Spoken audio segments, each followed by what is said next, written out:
292 members cast their votes for ayes and none for noes. Consequently, the bill is passed by the Assembly by not less than 2/3 of the total membership of the Assembly. So it's passed unanimously. اب ہمیں عوام کو hope دینی ہے. یہ ایک آپ نے لائن آف ڈائریکشن دیا ہے 18th امینڈمنٹ جس پہ آپ نے بتایا ہے کہ عوام کو طاقتور کیا ہے. ہم کسی ایسی فوج کو قبول نہیں کریں گے جو اپنے ہی ملک پہ آ کے قبضہ کرے, جو پاکستان کے آئین اور قانون کو پامال کرے. ہم نہ ایسی فوج کو قبول کرتے ہیں اور نہ ہم اس کو خدا نخواستہ آئندہ کسی جرنیل کو کندھا دیں گے. 30 سال کے تجربے پہ ایک دفعہ مان جاؤ, ایک دفعہ آرٹیکل 6 ایک جنرل پہ لاگو کرو, اگر پھر کوئی فوجی ڈکٹیٹر آ گیا ہم سیاست چھوڑ دیں گے. اپنی مٹی پہ ذرا چلنے کا سلیقہ سیکھو, سنگ مرمر پہ چلو گے تو پھسل جاؤ گے. بسم اللہ الرحمن الرحیم. السلام علیکم. پروگرام ان سیشن کے ساتھ میں ہوں آسما چودھری, آپ کو خوش آمدید کہتے ہیں. پروگرام کے آغاز میں آپ نے کچھ کلپس دیکھے جو آج 18th امینڈمنٹ کے موقع پر قومی اسمبلی میں متفقہ طور پہ یہ جو ترامیم منظور ہوئیں اس حوالے سے لیڈر آف دی ہاؤس نے کیا کہا, لیڈر آف دی اپوزیشن نے کیا کہا. اور اسپیکر نے جب اناؤنس کیا کہ 18ویں ترمیم متفقہ طور پہ منظور ہوئی ہے تو ہاؤس میں سب جو ممبر اراکین تھے پارلیمنٹیرینز اس کی پرجوش تائید کی. آج کے پروگرام میں ہم بات کریں گے اب اور کون سے ایسے ایشوز ہیں جس پہ ہمارے سیاستدان اپنی سیاست کریں گے. اسٹوڈیوز میں موجود اپنے معزز مہمانوں کا آپ سے تعارف کراتے ہیں. ہمارے ساتھ تشریف رکھتے ہیں کیپٹن ریٹائرڈ محمد صفدر صاحب, سینئر رہنما رکن قومی اسمبلی پاکستان مسلم لیگ نون کے. آپ ساتھ تشریف رکھتے ہیں سینیٹر زاہد خان صاحب, سیکرٹری اطلاعات ہیں, ANP سے آپ کا تعلق ہے. ہمارے ساتھ تشریف رکھتے ہیں سینیٹر جمال لغاری صاحب, سینئر رہنما ہیں پاکستان مسلم لیگ قائد اعظم سے آپ کا تعلق ہے. آپ سب کو خوش آمدید کہتے ہیں. سب سے پہلے تو ایک تاریخی موقع تھا صفدر صاحب, اور آج ہم بات کریں تو تمام ہاؤس نے متفقہ طور پہ اس کو منظور کیا 18ویں ترمیم کو, لیکن آپ نے آج مخالفت میں ووٹ دیا پختونخوا کا جبکہ آپ کی ساری پارٹی ایک طرف تھی, اس کی وجہ؟ بسم اللہ الرحمن الرحیم. میں یہ سمجھتا ہوں کہ یہ میرا جمہوری حق تھا اور یہ کسی JHQ کا آرڈر نہیں تھا کہ آپ نے اس بل پہ یس کرنا ہے. مسلم لیگ نون ایک جمہوری اور ایک سوچ والی پارٹی ہے.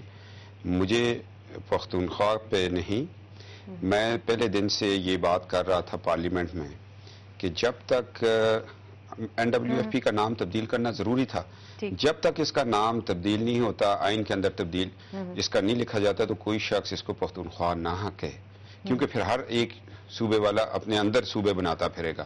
آج چونکہ پارلیمنٹ میں یہ بل پاس ہو گیا ہے, کل اس کو خیبر پختونخوا کا نام مل جائے گا. ہم بھی اپنے ڈومیسائل پہ خیبر پختونخوا لکھیں گے.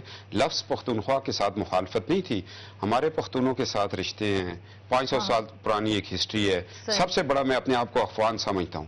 آج میرے مزارات بھی وہاں ہیں, میرے رشتہ دار بھی ہیں, مگر میں 1947 کو سب کچھ بھول گیا تھا. میں پاکستان میں آیا تھا 2 قومی نظریے اور لا الہ الا اللہ محمد رسول اللہ کی نظریے پہ بننے والے ملک اور قائد اعظم کے ملک میں آیا تھا. میں پہلے مسلمان تھا اور پھر پاکستانی ہوا. میں ان چیزوں میں نہیں پڑھنا چاہتا.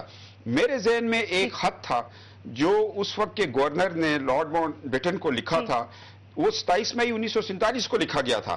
اس نے کہا تھا کہ اس صوبے کے اندر میں نے ایک ایسا شوشہ چھوڑ دیا ہے کہ یہ لوگ آپس میں لڑتے رہ گئے. تھوڑی ہسٹری کی سٹڈی کی ہوئی تھی, میں نے اس لیے آج ووٹ نہیں دیا. آج ووٹ انگریز کا دیا وہ نام تھا, سرحد تو انگریز کا دیا وہ نام تھا. پختونخوا خیبر تمام سیاسی جماعتوں کا. جی آج ساری جماعتیں بیٹھی, کل آئین میں لکھا جائے گا ہم بھی کہیں گے خیبر پختونخوا. اور میں یہاں ایک چیز کلیئر کرنا ضروری سمجھتا ہوں, میں آپ کے لیے ایک چیز آج کلیئر کر رہا ہوں. یہ لفظ خیبر درا خیبر سے نہیں ہے. درا خیبر نے کہاں سے خیبر لیا؟ یہ اصل اس خیبر سے جس کو حضرت علی کرم اللہ وجہ نے فتح کیا تھا. یہ ایک اسلامی نام ہے اور پوری دنیا میں جانا جاتا ہے. تو آپ کو اعتراض نہیں ہونا چاہیے, اسلامی نام ہے خیبر اور خیبر ہمارا نام لگ گیا. پھر آپ کے اعتراض کی وجہ مجھے سمجھ نہیں آ رہی. ساتھ ساتھ اس کو کور کرتا جاتا ہوں. جب ولی خان مرحوم زندہ تھے تو مشاہد حسین صاحب ولی باغ گئے تھے کہ عباسین یا خیبر رکھ لیں, چونکہ ایک بڑے مقصد کی طرف جا رہے ہیں. آئین کے ساتھ جو زیادتیاں ہوئی تھی آمریت نے کی تھی, ان کو دھونا ضروری تھا.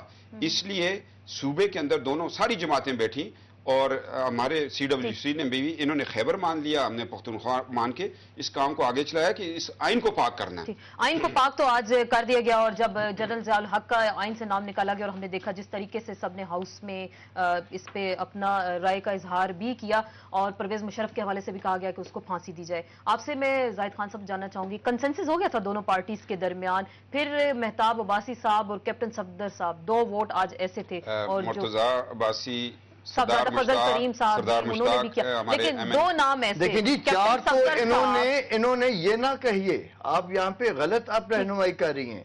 4 لوگوں نے ایبسٹین کیا اور 20 ہماری جماعت کے بندوں نے باقاعدہ ووٹنگ میں اس کے اگینسٹ ووٹ. آپ کا تو علیحدہ معاملہ, میں نون لیگ کے اندر کے جو لوگ ہیں, جو اندر کے خاص لوگ ہیں, میاں صاحب کے قریبی لوگ ہیں, اگر وہ اس کی مخالفت کرتے ہیں زاہد خان صاحب کنسنسس کا ہوگا. دونوں کے جذبات کا احترام کرتا ہوں, اور ہماری جو 18 امینڈمنٹ آج پاس ہوئی ہے, میرے خیال میں ہم سب پارٹیوں کو اور ساری پولیٹیکل لیڈرشپ کو مبارکباد کے مستحق ہے, کوئی بھی ہے.